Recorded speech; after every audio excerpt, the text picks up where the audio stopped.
In today's video, I am going to teach you how to allow users to upload custom videos in Wix. Start by signing into your Wix account and opening the website where you want to add the upload feature. Once the site loads in the editor, click Edit Site so you can make changes to the page. Next, go to the left side toolbar and click the Add Elements icon, which is the plus symbol. This opens the panel with all the elements you can place on your page. Scroll down until you find the Input section.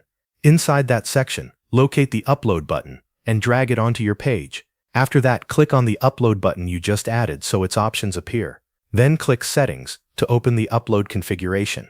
In the Supported File Types area, choose Videos so the button only accepts video uploads.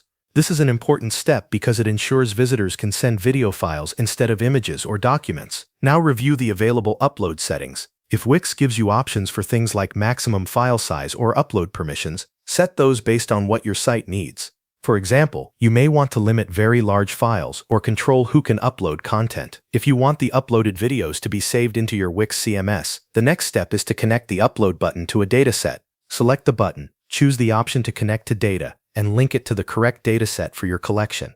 This allows the uploaded file to be stored with your site content. If you are building a custom form, connect the rest of your form fields to that same dataset as well.